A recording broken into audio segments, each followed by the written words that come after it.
లోపలికి రావయ్యా. వద్దన్న మనుషుల దగ్గర నుంచి వచ్చేస్తున్నా నువ్వు కావాలనుకున్న మనుషుల దగ్గరికి రావాలయ్యా. అలా లైట్ పోల్లా నిలబడితే బాగుండదు. కారెక్కు మాట్లాడుకుందాం. Come on, don't waste your valuable time.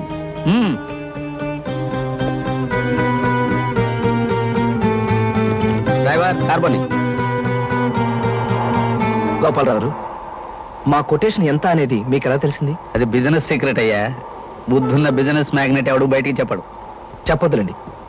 నన్ను ఎందుకు తీసుకెళ్తున్నారో అదేనా చెప్తారా? వరసకి మామ, వృత్తిలో బాస్ అయిన కోటేశ్వరరావు నిన్ను అరిచి కరిచినంత పనిచేస్తాడని నాకు ముందే తెలుసు. ఇలాంటి తెలివైన వాడిని తెలివి తక్కువగా వదులుకుంటున్నప్పుడు పట్టుకోవడమే నాలాంటి తెలివైన వాళ్ళ పద్ధతి. అంటే ఏమిటి మీ ఉద్దేశం? ఏముంది, నిన్ను మా కంపెనీకి జనరల్ మేనేజర్గా అపాయింట్ చేద్దాం అనుకుంటున్నాను. ఇప్పటి వరకు నువ్వు తీసుకున్న జీతం 2000, నేను నీకు 5000 ఇవ్వాలనుకుంటున్నాను. ముందు ముందు పెంచే ఉద్దేశం కూడా ఉంది. ఇక నా కంపెనీలో పనిచేయడానికి నీకు అభ్యంతరమే ఉంటుంది? అదృష్టం, అవకాశం నా రూపంలో నిన్ను వెతుక్కుంటూ వస్తే ఏదో ఆలోచించి వదులుకోవటం చాలా పొరపాటయ్యా. ఓకే అనేసి. ఓకే సార్, మీరిచ్చే ఆఫర్కి ఒప్పుకుంటున్నాను.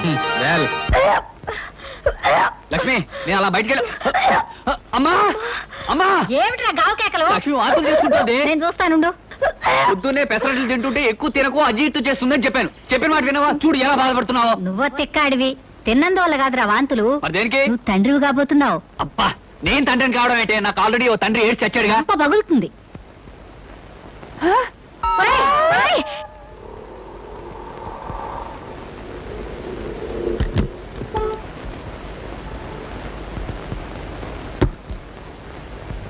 శంకరం, నాన్న మీకెన్నిసార్లు చెప్పాను నా కోసం ఇవన్నీ తేవద్దని?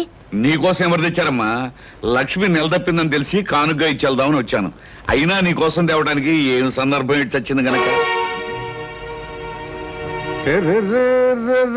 ఆహా, రండి బావగారు, రండి కూర్చోండి. సీత, నాన్నగారు వచ్చారు, కాఫీ తీసుకురామ్మా. ఏడు బావగారు, శుభవార్త మీ దాకా వచ్చేసిందన్నమాట. అవునయ్యా శంకరం, నీకు శుభాకాంక్షలు చెబుదామని వచ్చాను. ఉత్త శుభాకాంక్ష అయితే లాభం లేదు బావగారు. నాకు పుట్టబోయే మనవడు నాకంటే గొప్ప సంగీత విద్వాంసుడు కావాలని కళ్యాణ నగర్లో తమరు ఘనంగా నన్ను ఆశీర్వదించాలి. అలాగేనయ్యా శంకరం, తీసుకోండి. ఏమైనా నువ్వు అదృష్టవంతుడు అయ్యా. కన్న కొడుకు ఏడాది క్రితం పెళ్లి చేసావు, తాతో కాబోతున్నావు. మరి నేను ఉన్నాను. కూతురికి 1.5 ఏళ్ల క్రితం పెళ్లి చేసినా నా చేతి మీదుగా ఇంతవరకు ఏ అచ్చటా ముచ్చటా జరిపించలేకపోయాను. దేనికైనా రాసి పెట్టి ఉండాలయ్యా.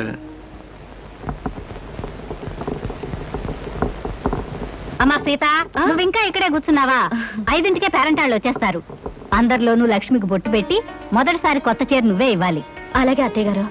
కాకపోతే పెద్దవారు మీ చేతి మీదుగా ఇస్తే? పెద్దవాళ్ళం మేము చూసి ఆనందిస్తాం. పేరెంట్ జరుపుకోవాల్సిన చిన్నవాళ్ళు మీరు. నువ్వు వెళ్ళమ్మా, ఈ పని నేను చూస్తాను. వెళ్ళు.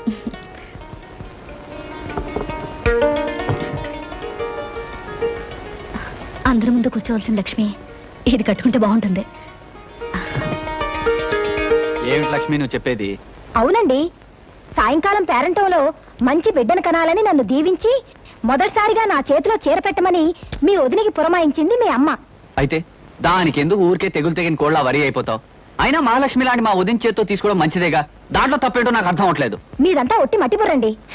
మనకన్నా ముందు పెళ్ళైనా ఇంతవరకు పిల్లా పాపాలని గొడ్రాలావిడ. అలాంటి గొడ్రాల చేత పిల్లా పాప కోసం దీవెనలు అందుకోవడం అశుభం అండి. ఓహో అలాగా. సర్లే, అమ్మతో చెప్పి వదినికి వేరే పనులు పురమాయించమంటాను. నువ్వేం కంగారు పడుకో. మళ్ళీ రేపు వచ్చి పాఠం చెప్తానమ్మా. మంచిదండి. ఎంత నేర్చినా ఎంత చూచినా శంకరయ్య గారు, శీఘ్రమేవో సంగీత ప్రాప్తిరస్తు. నాలాంటి మహావిద్వాంసులకు పాదాభందనం చేయడం మామూలు అనుకో. ఏమిటి, సంగీతం నేర్చుకోవాలి సరదా పుట్టిందా? నాకు సంగీతం నేర్పడం కాదయ్యా బాబు, నా కాపురాన్ని కాపాడవయ్యా. ఏమిటయ్యా? నాకు పిల్లలు ఉండరన్నావు, దానికి పిల్లలు పుడతారన్నావు, సంగీతం పేరుతో దానికి దగ్గర అయ్యావు. ఇలా దాన్ని వల్లోకి లాక్కుని నాకు అన్యాయం చేయడం నీకు ధర్మమేనా చెప్పు? చీ చీ చీ చీ, ఎంత మాట అన్నావయ్యా మన్మథరావు. నాకు అలాంటి దురుద్దేశాలు ఏవీ లేవయ్యా. నాకు కొడుకులున్నారు, కోడళ్ళున్నారు, మహాలక్ష్మి లాంటి భార్య ఉంది. నాకు సంగీతం అంతగా రాకపోయినా కాస్తో కూస్తో సంస్కారం ఉందయ్యా. మరి నువ్వు చేస్తుంది ఏమిటయ్యా? చూడు మన్మథరావు, పేకాట అనే దురలవాటికి అలవాటు పడిపోయాను. ఎప్పటికప్పుడు డబ్బులు కావాలి. జాతకం అనే నెపంతో డబ్బులు సంపాదిస్తూ ఉంటాను. మీ ఆవిడ ముందు నోటికొచ్చిందల్లా కూసి అడపదడప చిల్లర పుచ్చుకుంటూ ఉంటాను. అంతేకాని కల్లో కూడా నాకు ఆవిడ మీద దురుద్దేశం ఏమీ లేదయ్యా. నువ్వు చెప్పేది నిజమా? నీ మీద ఒట్టు. అమ్మయ్య, ఇప్పుడు నాకు మనశ్శాంతిగా ఉందయ్యా. చూడు శంకరయ్య, నీకు ఎప్పుడైనా డబ్బు కావాలంటే నన్ను అడుగు, నేను ఇస్తాను. అంతేనా? ఆ? నువ్వే డబ్బులు ఇస్తూ ఉంటే సంగీత పాఠాలు ఎందుకు చెప్తానయ్యా? అయినా నా పిల్ల కూడా నాకు సంగీతం వచ్చు. ఎందరో మహా క్లబ్కు టైం అయింది. అలాగే. నమస్కారం.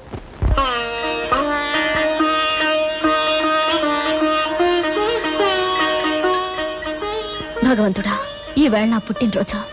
ఎన్నేళ్ళు నా పుట్టినరోజు ఒక పండుగలా జరిగేది. కానీ ఈ పుట్టినరోజు నేనెందుకు పుట్టానో అనిపిస్తుంది. ఇక ముందు ముందు నా పుట్టినరోజులు ఎలా జరుగుతాయో ఏమిటో. అంత నీదయా. రండి బాబు గారు, రండి. మీ అమ్మాయి పుట్టినరోజున అఠాన్ భాగంగా వచ్చారు. కూర్చోండి. సీత, సీత, ఏమిటి మావయ్య గారు? మీ నాన్నగారు వచ్చారమ్మా. నువ్వు మాట్లాడుతుండు, మీ అత్తయ్యతో చెప్పి కాఫీ పలహారాలు పంపిస్తాను. ఆ? వెళ్ళమ్మా. ఈ ఇంట్లో పుట్టినరోజుకి పెద్ద ప్రత్యేకతలు ఉండవు నాన్న. మీరెందుకు ఇక్కడికి వచ్చారు? ఎవరి పుట్టినరోజుకి ఏ ప్రత్యేకత లేకపోయినా నా బిడ్డ పుట్టినరోజు నాకు ప్రత్యేకమైన రోజమ్మా. ప్రతి సంవత్సరం నీ పుట్టినరోజుకి ఏదో కానుకిచ్చేవాడిని. అలాగే ఈ సంవత్సరం కూడా నీకు ఇష్టమైన డైమండ్ నెక్లెస్ తీసుకొచ్చాను. బాగుంది నాన్న. దీని ఖరీదంతా? ఖరీదే ఉందమ్మా. అయినా కానుక తీసుకునేటప్పుడు ఖరీదు అడగడం ఏంటమ్మా? ఈ ఇంటి కోడలికి ఇంత ఖరీదైన నగలు పెట్టుకునే అర్హత లేదు నాన్న. తీసుకోండి. అమ్మా సీత, ఈ సీత కోటీశ్వరుడి కూతురు సీత కాదు నాన్న. ఒక కంపెనీలో ఉద్యోగస్తుడి భార్య. ఇంత విలువైన నగలు మీరు కానుక ఇచ్చినా కూడా నేను తీసుకోను. ప్లీజ్ తీసుకెళ్ళిపోండి. అది కాదమ్మా నేను చెప్పేది. మీరు ఇంకేం చెప్పక్కర్లేదు. నేను తీసుకోను. Please take it away. All right baby. ఇది నువ్వు ఎవరి చేత్తో ఏ విధంగా ఇస్తే తీసుకుంటావో నాకు తెలుసు. ఈ హారం నీ మెడలో వేసుకునేట్టు చేస్తాను.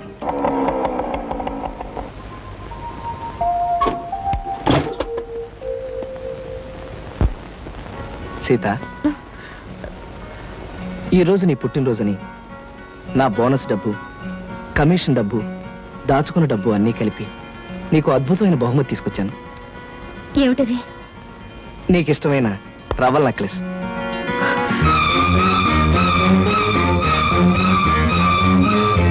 ఇది మీరు కొని తీసుకొచ్చారా? లేకపోతే కొట్లో కొట్టేసి తెచ్చానుకున్నావా? కాదా, పరాయి వాళ్ళ దగ్గర అడుక్కుని తెచ్చిచ్చారనుకుంటున్నాను. సీత, ఏమిటి నువ్వు అనేది? ఏమండి, మీ కష్టార్జితమైన సొమ్ముతో ఒక 100 రూపాయలు పెట్టి చీర తెచ్చిన ఆనందించేదాన్ని, లేక పావులా పెట్టి పువ్వులు తెచ్చిచ్చినా నేను సంతోషించేదాన్ని. అంతేగాని సిగ్గొదిలి ఎవరో కొన్న నగలు తీసుకొచ్చి అలవాటు ప్రకారం అబద్ధం చెప్పి నాకిద్దాం అనుకుని మిమ్మల్ని చూస్తుంటే ఒళ్ళు మండిపోతుంది. ఆ హారాన్ని చూస్తుంటే నాకు అసహ్యం వేస్తుంది. సీత, నువ్వు చాలా పొరపాటు పడుతున్నావు. భగవంతుడు సాక్షిగా ఈ హారాన్ని నేను కొని... ఆపండి. మీ అబద్ధాలకు ఆ దేవుణ్ణి సాక్షిగా పెట్టడానికి సిగ్గేయడం లేదు. ప్రేమ అబద్ధం, పెళ్లి అబద్ధం, కానుక అబద్ధం, ప్రతి దానికి అబద్ధం. మీరు మారాలనుకుని నేను మారటం నా బుద్ధి తక్కువ. చిచి! బుద్ధి తక్కువ తనం నీది కాదు, నాది. నిజమైన ప్రేమని, నిజాయితీ అయిన మనసుని అర్థం చేసుకోలేని నిన్ను నెత్తిన పెట్టి చూసుకోవటం నాది బుద్ధి తక్కువ. అనుక్షణం నా మనసును గాయపరుస్తున్నా ఓర్పుతో ఉండి నీ ప్రేమను పొందాలనుకోవడం నాది బుద్ధి తక్కువ. అసలు నీ కానుక తీసుకురావాలనుకోవడం నాది బుద్ధి తక్కువ.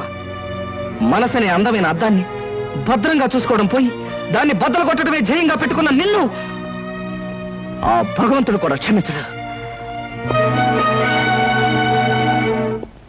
అమ్మా సీత, ఎన్ని పంతాలు పట్టింపులు ఉన్నా పుట్టినరోజు నాడు మీ నాన్నగారు స్వయంగా తీసుకొచ్చి ఇచ్చిన కానుకని కాదనకూడదమ్మా. ఆయన ఇస్తే తీసుకోలేదని మా చేత్తో ఇమ్మన్నారు. తీసుకోమ్మా.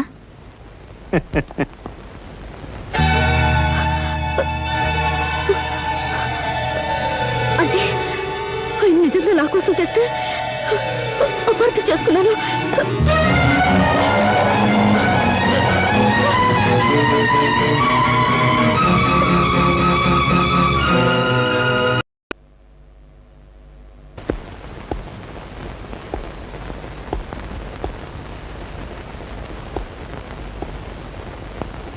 ఏమండి? ఎవరు? ఏమ్మా? ఒకసారి ఫోన్ చేసుకోవాలి. దాన్నే ఉందమ్మా, చేసుకో.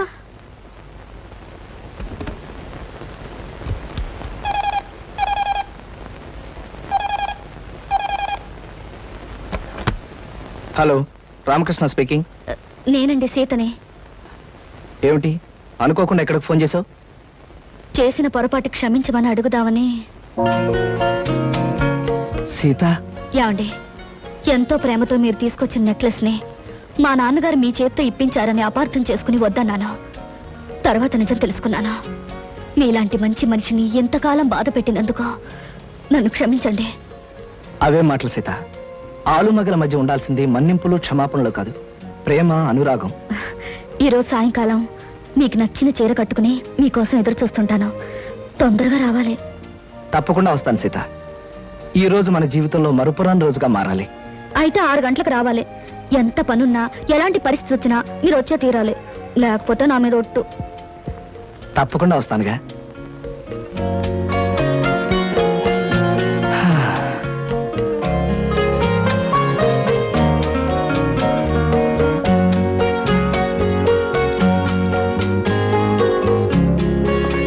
సీత,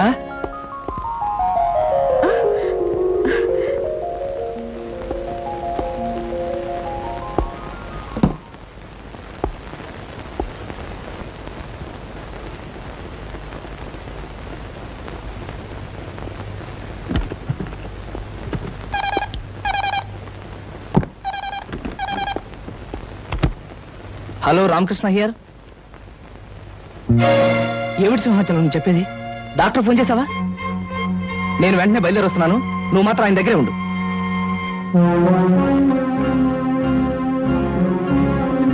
డాక్టర్ గారు, ఎలా ఉంది ఆయన పరిస్థితి? ఒక రకంగా సీరియస్ గా ఉందని చెప్పాలి. ఇది రెండోసారి ఆయనకి హార్ట్ అటాక్ రావటం. ఇంజెక్షన్ ఇచ్చాను. డాక్టర్, తప్పనిసరి అయితే హాస్పిటల్ తీసుకెళ్దాం. చెప్పండి. ప్రస్తుతం హాస్పిటల్కి తీసుకెళ్ళినా పెద్దగా ఫలితం ఉండదు. 2 గంటలకు టాబ్లెట్ చొప్పున వాడాలి. తెలిసిన వాళ్ళు ఎవరైనా దగ్గరుండి ఈ రాత్రి అంతా జాగ్రత్తగా చూసుకోవడం చాలా అవసరం. ఈ రాత్రి గడిస్తే గండం గట్టెక్కినట్టే. సరే డాక్టర్. రండి డాక్టర్.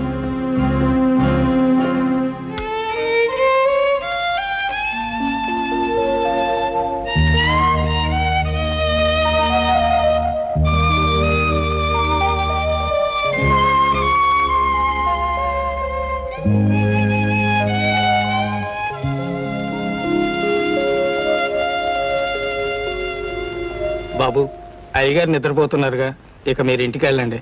లేదు సింహాచలం, ఈ రాత్రికి నేను ఇక్కడే ఉంటాను. కావలసిన మనుషులకు కష్టం వచ్చినప్పుడు మనం కాకపోతే మరెవరు చూసుకుంటారు? ఆయనంటే మీకంత అభిమానం, గౌరవం గనకనే ఆయనకి మీరంటే ప్రాణం.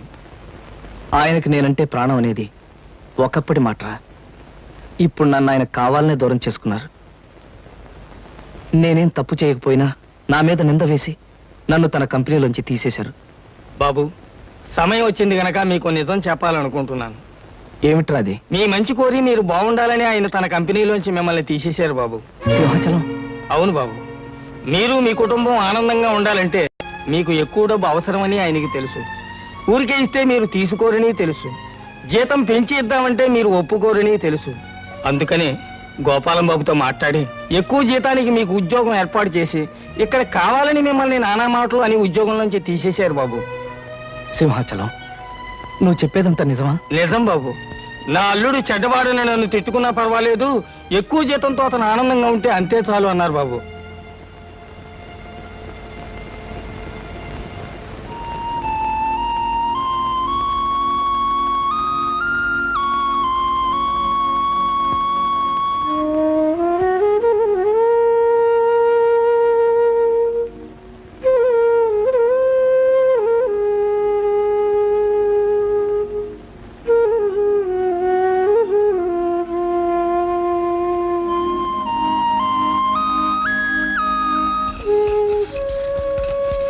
బాబు గారు, అయ్యగారు,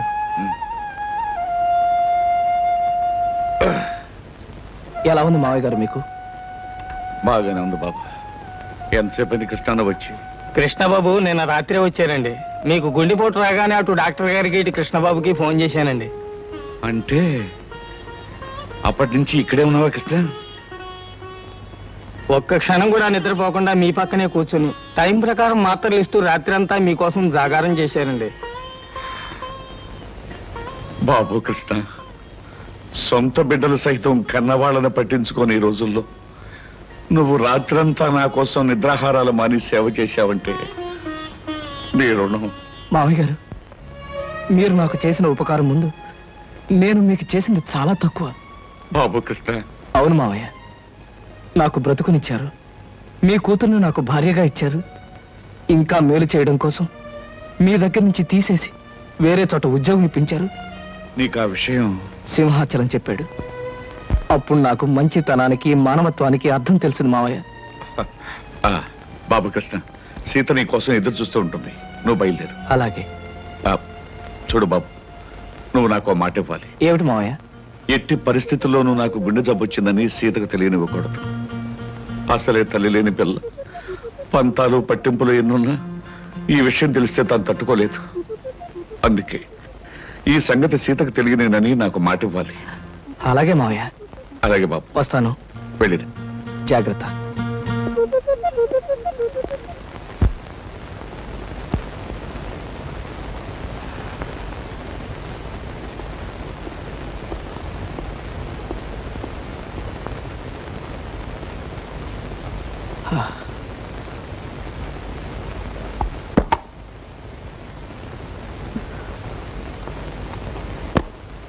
రాత్రి ఇంటికి రాలేదే?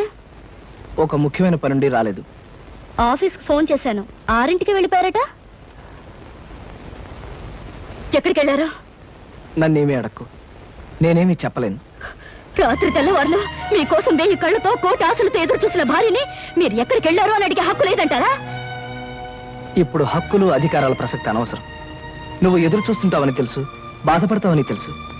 కానీ చెప్పలేని కొన్ని కారణాల వల్ల నేను రాలేకపోయాను. నన్ను క్షమించు. రాత్రంతా ఇంటికి రాని మగాడు భార్యకి నిజం చెప్పలేకపోయాడంటే అందుకొక్కటే కారణం ఉంటుందని భార్య తెలుసుకోగలదండి. అంటే ఏమిటి నువ్వు అనేది? కట్టుకున్న దానికి వస్తానని మాట తప్పి మీరు చేసిన పని మరో ఆడదాని దగ్గరికి వెళ్ళడమే. సీత, తొందరపడి పొరపాటుగా నిందలు వేయకు. నేను నువ్వు అనుకున్న తప్పు మాత్రం చేయలేదు. నా మాట నమ్ము. అని అబద్ధం చెప్పి నిజమని నమ్మమంటే నేను ఎలా నమ్ముతానండి? సీత, నేను చెప్పేది అబద్ధం కాదు. మరి నిజమేమిటో చెప్పండి. నిజమేమిటో చెప్పే పరిస్థితిలో నేను లేను. నిజమేమిటో ఎలా చెప్తారో, ఎందుకు చెప్తారు? సొమ్ము కోసం ఆశపడే బజారు మనిషితో రాత్రంతా కులుకొచ్చిన భర్త భార్య దగ్గర నిజం ఎందుకు చెప్తాడండి? అబద్ధమే చెప్తాడు.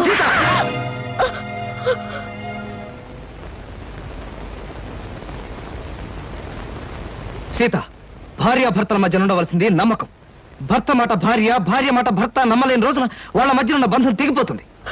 నమ్మకం అనేది నిజం చెప్పే మనుషుల మీద ఉంటుంది కానీ అబద్ధం చెప్పే మనిషి మీద కాదండి. అబద్ధం అనే పునాదుల మీద కట్టుకున్న మన సంసారం అనే భవంతిని మరో పెద్ద అబద్ధం చెప్పి కూల్చి పారేసింది మీరేనండి. అత్తయ్య, మీరే చెప్పండి. రాత్రి వస్తానని చెప్పిన ఆయన కోసం కంటి మీద కులుకు లేకుండా ఎదురు చూసింది నేను ఎందుకు రాలేకపోయారని అడగడం తప్ప? లేదమ్మా, నీ తప్పేం లేదు. ఏరా, కారణం చెప్పలేనంత రాతకార్యం ఏం చేస్తావు? రాత్రి అమ్మాయి అడిగిందని కొట్టడానికి నీకు చేతులు ఎలా వచ్చాయరా? ఒళ్ళు పొగరెక్కితే పెళ్ళాన్ని తల్లడానికి చేతులు కళ్ళు అన్నీ వస్తారా? రాత్రంతా అడ్డమైన తిరుగుళ్ళు తిరిగి అమ్మాయి ప్రశ్న అడిగిందని విరుచు పడతారా భ్రష్టుడా? నాన్న, నువ్వు రాకపోవడానికి సవ్యమైన కారణం అంటూ ఉంటే అదేమిటో చెప్పరా? చెప్పు. ఇతన్ని నిలదీసి అడిగినంత మాత్రాన్ని ఎలా చెప్పగలరు సార్? ఏవయ్యా, నైట్ జాలియా? నిద్రలేని మొహం చూస్తుంటే తెలియడం లేదు. రాత్రంతా బ్రహ్మాండంగా గడుపుకుంటాడు. వ్యధవేషాలు వేసిన చాలక నీ తప్పుని కప్పించుకోవడానికి అడ్డం. ఆపండి. అవకాశం దొరికింది కదా అని కాకులాగా అందరూ నన్ను పొడుచుకు తినాలని చూడకండి. మీకేం తెలిసిన మాట్లాడుతున్నారు? పెళ్ళైన దగ్గర నుంచి నాలో నేను ఎంత ఆవేదన అనుభవిస్తున్నాను మీలో ఎవరికైనా తెలుసా? పేరుకు మాత్రం ఈవిడ పెళ్ళంగా ఉన్నా, పడగదిలో మా ఇద్దరి మధ్య ఏ విధమైన సంబంధం లేకపోయినా అందరి ముందు ఆనందంగా ఉండడానికి, నటించడానికి నాలో నేను ఎంత నరకం అనుభవిస్తున్నానో మీలో ఎవరికైనా తెలుసా? కట్టుకున్న ఆడది పట్టుదలతో ఈ రోజు వరకు నన్ను ముట్టుకోలేదన్న విషయం మీకు తెలుసా? అయినా నేను ఆమెను ప్రేమిస్తున్నాను గనక, ఆమెకు అన్యాయం చేయలేను గనక ఈ క్షణం వరకు పరాయి ఆడదాని ఒక్క కన్నెత్తైనా చూడలేదన్న నిజం మీలో ఎవరికైనా తెలుసా? ఒక్క రాత్రి నేను ఎందుకు రాలేకపోయానో చెప్పలేనంత మాత్రాన నేను తప్పు చేసినట్టుగా కన్నవాళ్ళు భావించారు, పరాయి వాళ్ళు భావించారు, ఆఖరికి కట్టుకున్నది భావించింది. మగాడిగా నా ఓర్పుకో హద్దుంటుంది, మనిషిగా నా సహనానికి ఓ పరిధి ఉంటుంది. ఈ రోజు నా వాళ్ళు అనుకునే వాళ్ళంతా నన్ను వేలెత్తి చూపించారు. నా ఓర్పు చచ్చిపోయింది, నా సహనం నశించిపోయింది. సీత, ప్రేమ అనే బంధం తెగిపోయాక, మగవాడన్నవాడు తెగించాక ఏం చేస్తాడో, ఎలా మారిపోతాడో ఇక నుంచి నీకే తెలుస్తుంది.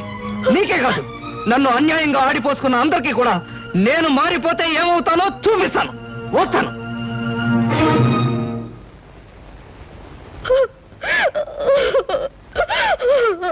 And for more videos, Please subscribe to iDream. Please subscribe to iDream. Please subscribe iDream. And please subscribe to iDream. For more videos, subscribe to iDream. Please like, share and subscribe to the channel. Congratulations, iDream. Subscribe to iDream. Subscribe to iDream. So subscribe to iDream Media. iDream ki iDream team అందరికి huge congratulations. Please subscribe iDream Media. Please subscribe to iDream. Subscribe iDream. Please subscribe to iDream. iDream అంటే నా కళల channel subscribe చేసుకున్న నోరు తిరుగుతలేదు, మీరైతే గంట గుర్తు కొట్టండి. For more such videos, please subscribe to iDream. Subscribe to iDream. Please subscribe to iDream. Please subscribe iDream Media. Please do subscribe to iDream. Please subscribe to iDream Media. For best entertainment and information, please subscribe iDream. And don't forget to subscribe to iDream.